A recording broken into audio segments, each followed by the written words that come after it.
Ta parole est une lampe à mes pieds, une lumière sur mon sentier. Psaume 119, verset 105. La méditation.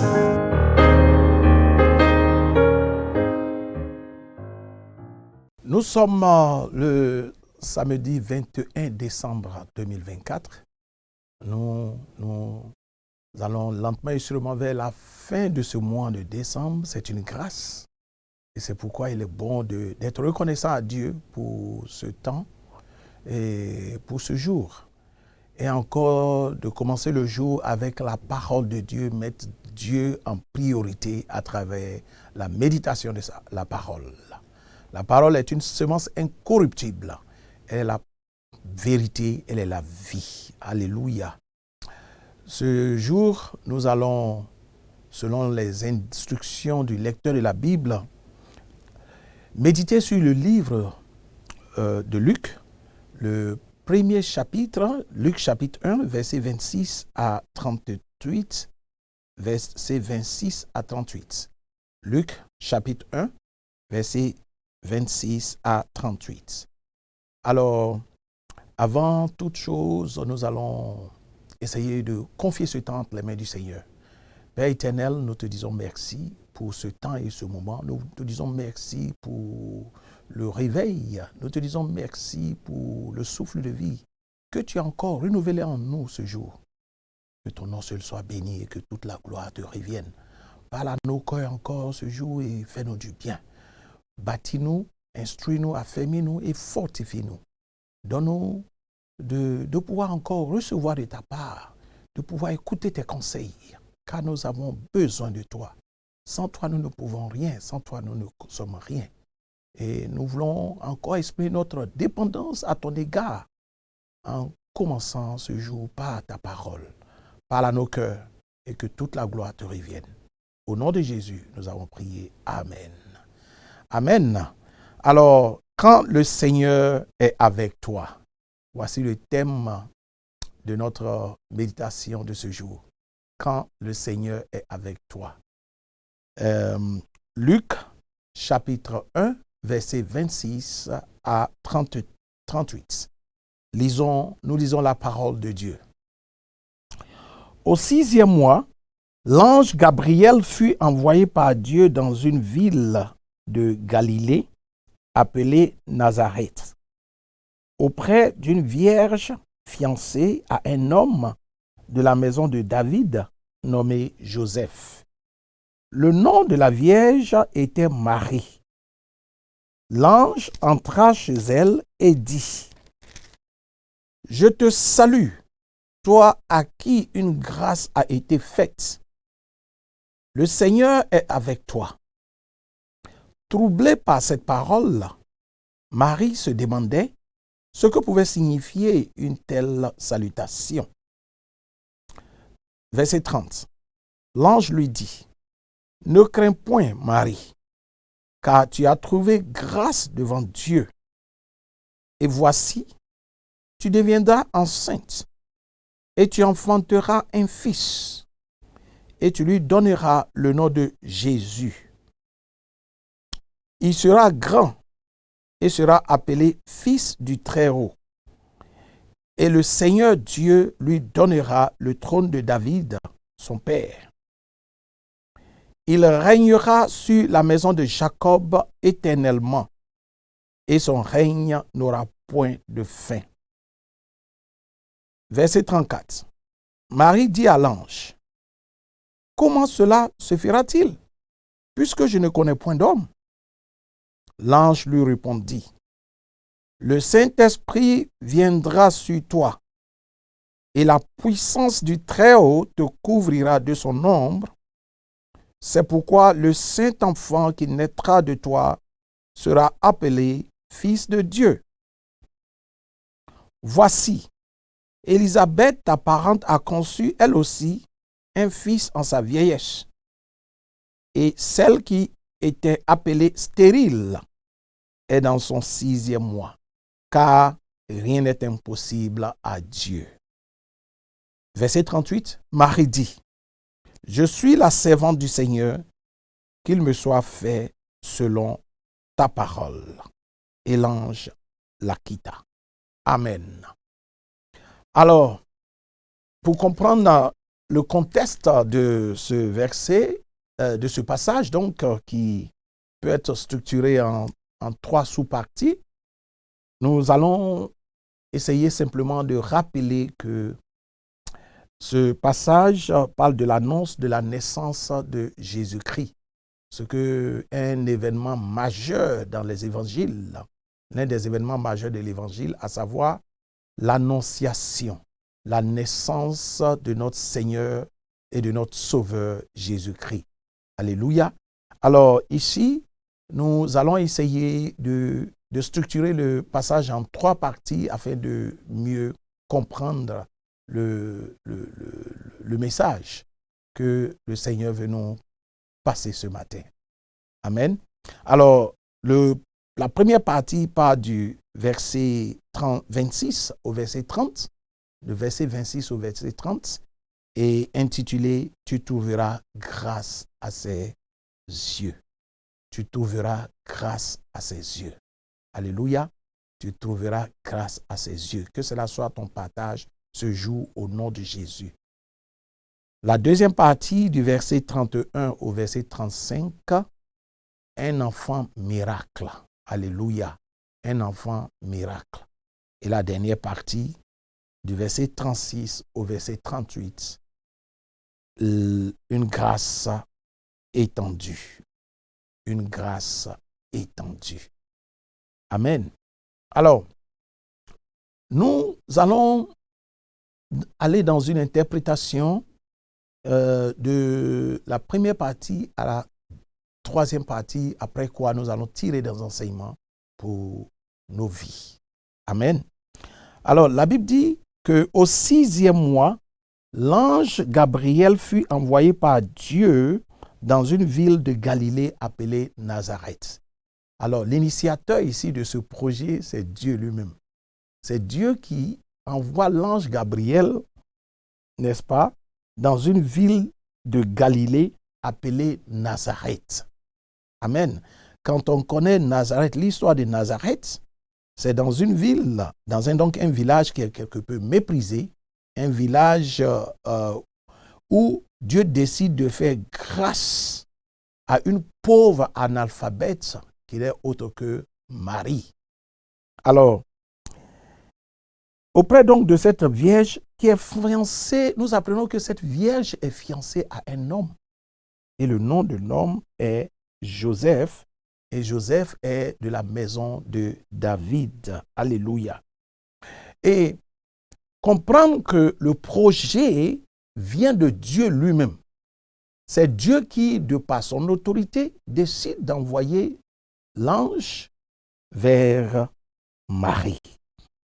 Alors, l'ange entra chez elle et dit, le message de l'ange se précise comme si, je te salue, toi à qui une grâce a été faite.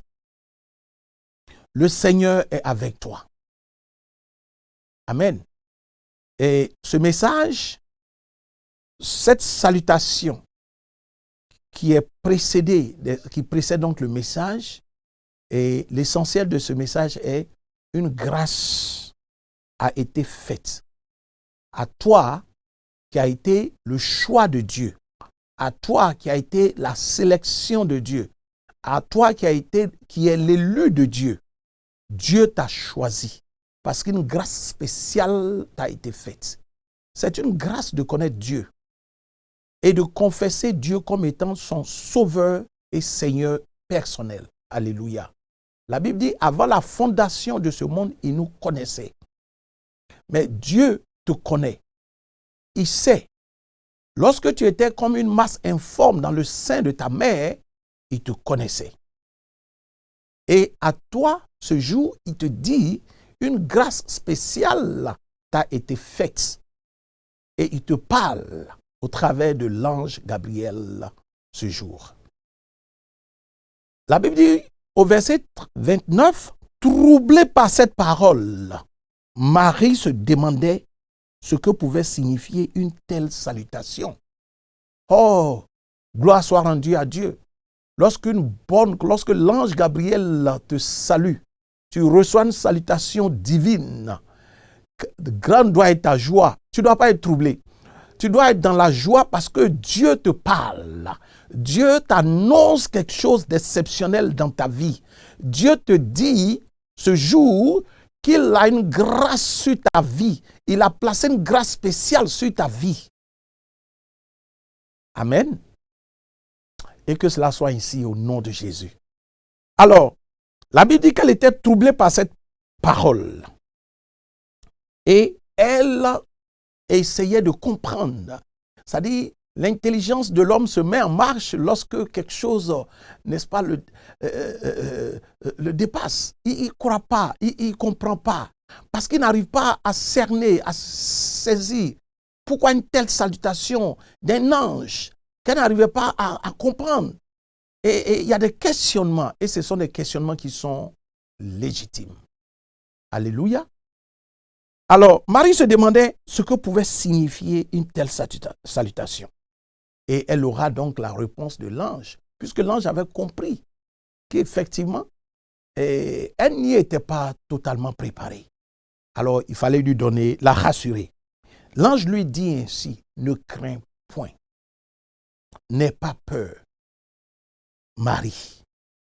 Et il dit son nom, n'aie pas peur, Marie.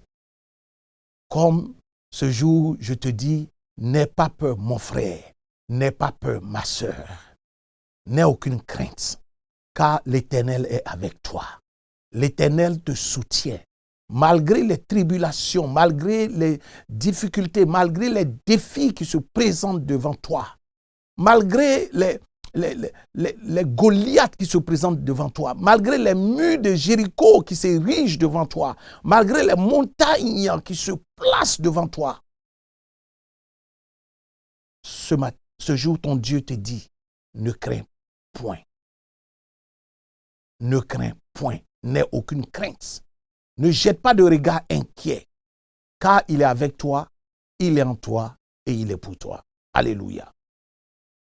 L'ange lui dit, ne crains point, car tu as trouvé grâce devant Dieu. Alléluia. Tu as trouvé grâce devant Dieu. Ce jour, toi qui m'entends, tu as trouvé grâce devant Dieu. Toi qui m'écoutes, tu as trouvé grâce devant Dieu. Toi qui es en train de suivre cette méditation, à l'instant même, je déclare que tu as trouvé grâce devant Dieu. Oui, crois-le, accepte-le et dis Amen. Et voici, la deuxième partie, enfant miracle. Et voici, tu deviendras enceinte. L'ange maintenant va dérouler le programme, le processus, le sens de cette visitation. Et l'ange Gabriel dit, et voici, tu deviendras enceinte et tu enfanteras un fils et tu lui donneras le nom de Jésus. Amen. Gloire soit rendue à Dieu. J'aime bien ces trois étapes. Et le temps utilisé ici est le futur. Ça veut dire que c'est quelque chose qui est sur le point d'arriver. Alléluia. Sur le point d'arriver. Il dit, voici, tu deviendras enceinte. Donc, c'est un processus normal d'un humain. À savoir, avant d'enfanter, la femme doit d'abord être enceinte et elle enfantera et la femme va enfanter, Marie donc enfantera d'un fils. Et elle lui donnera le nom de Jésus. Le Seigneur, le Jésus qui veut dire sauveur. Alléluia. Yahweh, sauveur, le sauveur de l'humanité. Celui qui réconcilie l'humanité avec la divinité. Celui qui appelle à l'existence ce qui n'existe pas. Celui qui est Dieu. Il est assis sur son trône élevé. Son nom c'est Jésus. Ce nom qui guérit. ce nom qui sanctifie, ce nom qui purifie, ce nom qui lave de toute aspérité, de tout péché, ce nom qui qualifie, ce nom qui élève, ce nom qui opère des miracles. À la mention de ce nom, tout genou fléchit, toute langue confesse, dans les cieux, sur la terre et dans les profondeurs abyssales de la mer, qu'il n'y a point d'autre Dieu que lui. Ce nom qui sauve, il est le sauveur, il est ton sauveur. Gloire soit rendue à ce grand Dieu. Et l'ange continue en disant, il sera grand et sera appelé fils du Très-Haut. Alléluia.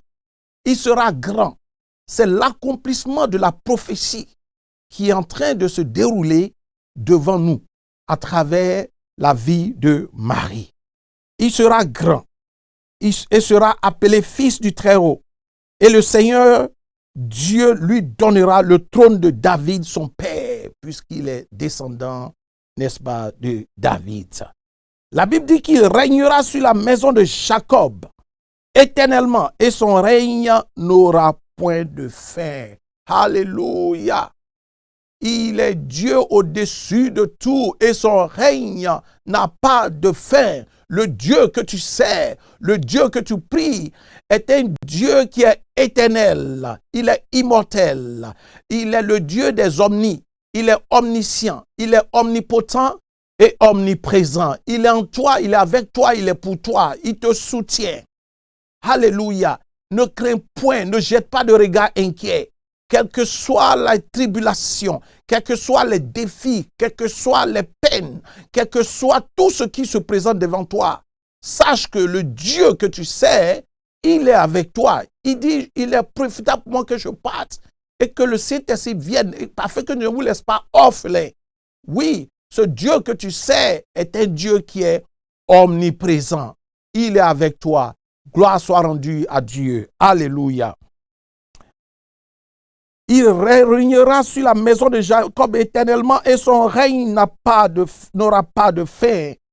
Ah oui, comment comprendre que nous sommes voyageurs sur cette terre, nous sommes des pèlerins. Parce que le règne qui nous attend, c'est la vie éternelle. C'est ce que le monde ne peut pas nous offrir. C'est ce que Dieu nous offre, l'éternité. Gloire soit rendue à Dieu, le Dieu de toute éternité. La Bible dit d'éternité en éternité, il est Dieu. Parce que le temps n'est qu'un segment de l'éternité. Alors que le Dieu que nous servons, il était, il est et il revient. Il est de toute éternité. Il est Dieu. Alléluia. Marie dit à l'ange, comment se fera-t-il puisque je ne connais point d'homme? Comme nous l'avons dit tout à l'heure, elle est de Nazareth. Elle est analphabète, elle est fiancée à Joseph. Et elle est dans une phase, elle est dans un processus de mariage. Elle n'est pas encore mariée. Elle ne connaît pas d'homme. C'est une vierge. L'expression de l'innocence, de ce qu'elle est, elle mène une vie de sainteté, une vie de sanctification.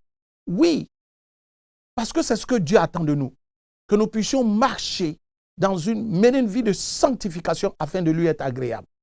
Alléluia. Dieu veut des hommes, Dieu veut des femmes qui lui sont agréables. Ta vie doit être une vie qui adore Dieu à travers, n'est-ce pas, ton obéissance et ta soumission à la parole de Dieu. Merci Seigneur. Elle dit, comment cela se fera-t-il puisque je ne connais point d'homme? Parce que pour accoucher, il faut d'abord tomber enceinte. Mais je ne connais pas d'homme. Comment cela se passera-t-il? Marie était en train de raisonner comme un homme. Elle tenait un raisonnement, elle questionnait. Et ce sont des questionnements qui sont légitimes. Parce que c'est ce que l'intelligence humaine peut cerner, peut saisir. Mais nous allons voir ici un enfant miracle. Un enfant miracle dont le mystère qui entoure la naissance de Jésus va être élaboré ici par l'ange Gabriel. L'ange lui répondit, le Saint-Esprit viendra sur toi et la puissance du Très-Haut te couvrira de son ombre. Alléluia. Le Saint-Esprit, voici donc le processus qui est expliqué à Marie. Le Saint-Esprit viendra sur elle. Et l'ombre, n'est-ce pas, et la puissance du Très-Haut, telle l'ombre, couvrira donc Marie. Alléluia. Et cette ombre n'est autre que la présence et la manifestation du Saint-Esprit lui-même. Et c'est pourquoi le Saint-Enfant, étant donné que c'est le Saint-Esprit qui vient, l'enfant qui va naître est un Saint-Enfant, ça veut dire le produit du Saint-Esprit, qui naîtra de toi sera appelé Fils de Dieu. Alléluia. Fils de Dieu. Gloire soit rendue à Dieu. Et à partir donc du verset 36, nous voyons une grâce qui est étendue. Ici, nous parlons de la grâce qui est étendue en parlant de l'ange qui va annoncer à Marie que sa parente Élisabeth, alléluia, Élisabeth, qui est appelée la stérile, et c'est formidable de comprendre cela. Élisabeth, la stérile, a aussi conçu et attend un fils dans sa vieillesse. Gloire à Dieu. Élisabeth la stérile, attend un fils dans la vieillesse. Et Élisabeth va changer de statut. Elle ne s'appellera plus la stérile, mais elle va s'appeler la mère de Jean-Baptiste. Alléluia. Comment ne pas glorifier le nom de ce Dieu merveilleux, ce Dieu tout-puissant, ce Dieu, le Dieu très haut, le Dieu au-dessus de tout. Alléluia. Alors, cette référence à Élisabeth ici va donc nous permettre de comprendre que, en réalité, rien n'est impossible à Dieu. Rien n'est impossible à Dieu. Alléluia. Dieu, ce jour, étend sa grâce et t'annonce que rien ne lui est impossible.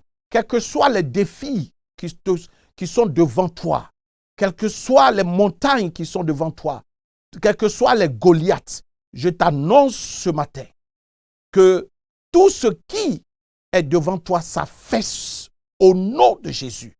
En ce jour, reçois la visitation du Saint-Esprit. Reçois la visitation du Saint-Esprit.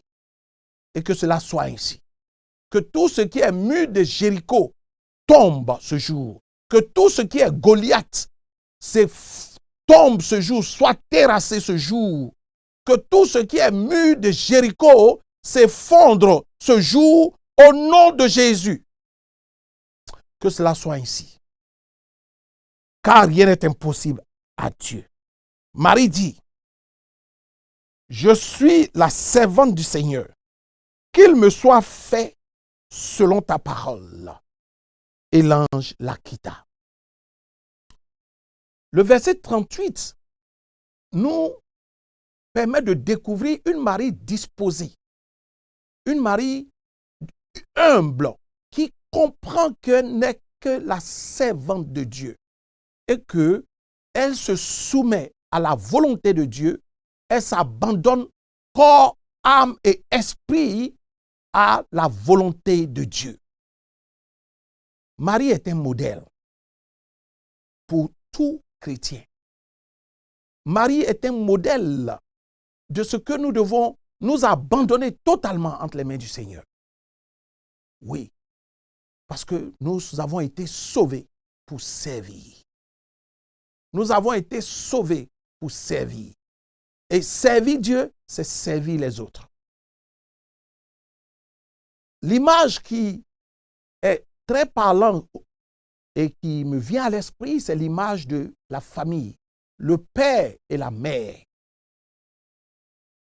La Bible déclare que l'homme quittera son père et sa mère et s'attachera à sa femme et les deux deviendront une seule chair. Alléluia.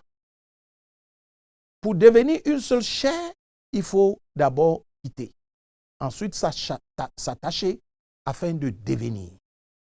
Mais dans l'obéissance à la parole de Dieu, donc dans l'explication, dans la célébration du mariage, dans l'exécution donc de ce que j'appelle le mariage, lorsqu'on se marie pour servir l'autre. On se marie pour servir l'autre. C'est l'intérêt de l'autre qui passe avant son intérêt. Et le service commence par l'autre qui n'est autre que ton conjoint ou ta conjointe. Et son intérêt doit passer avant toi ton intérêt. Voici le sens du service. On sert l'autre afin de pouvoir servir Dieu. Que Dieu nous aide. Je suis la servante du Seigneur et qu'il me soit fait selon ta parole, simplement qu'il me soit fait selon la volonté de Dieu. Que la volonté de Dieu s'accomplisse dans ma vie ce jour au nom de Jésus. Que la volonté de Dieu s'accomplisse dans ta vie au nom de Jésus. Et l'ange la quitta. Bien-aimés dans le Seigneur, nous devons comprendre que l'annonciation est un élément important dans l'Évangile. Et il est d'autant plus important que ce jour, il nous apprend à nous humilier, à comprendre que nous sommes là pour servir et nous devons être obéissants et soumis à la parole de Dieu. La parole de Dieu est la volonté de Dieu. Seuls nous ne pouvons pas, nous avons besoin de l'aide du Saint-Esprit. Prions. Éternel, notre Dieu, notre Père, nous voulons te dire merci pour ce temps et ce moment. Nous voulons te dire merci pour ta parole qui nous fait du bien. Chaque portion de ta parole est un conseil pour tes enfants que nous sommes. Et nous voulons te dire merci pour ce jour. Parce que tu nous as encore appris l'humilité. Tu nous as encore appris que rien ne t'est impossible, Seigneur. Tu nous as encore appris que tu es souverain. Tu fais ce que tu veux, quand tu veux, comment tu veux et comme tu veux. Et tu nous as encore appris que rien n'est impossible à ce Dieu. Oui, quels que soient les défis auxquels nous sommes confrontés, nous devons placer totalement, entièrement et intégralement notre confiance en toi. Remplis-nous de ta présence. Remplis-nous, revêt-nous de ton onction afin que nous puissions manifester ta puissance. Car tu as fait de nous des hommes et des femmes pour te servir. Aide-nous car nous avons besoin de toi. Nous avons besoin de ta capacité afin de pouvoir agir comme tu le veux. Conduis ce jour, glorifie ton nom au travers de notre vie et que chaque aspect de notre vie soit visité par l'action du Saint-Esprit. Sois béni parce que tu es Dieu. Donne gloire à ton nom dans la vie de mon frère, dans la vie de ma sœur, afin que ton nom seul soit glorifié dans leur vie en tout temps et en tout lieu. Merci pour ce temps, merci pour ce moment et merci pour ta parole. Qu'elle fasse effet dans nos cœurs, qu'elle nous fasse du bien et que ton nom seul soit béni en tout temps. À toi seul la gloire. Au nom de Jésus, nous avons prié. Amen. Amen. Que le nom du Seigneur soit béni et que toute la gloire lui revienne. Excellente journée à tous et à toutes. Shalom.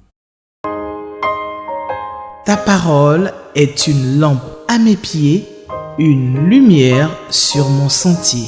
Psaume 119, verset 105. La méditation.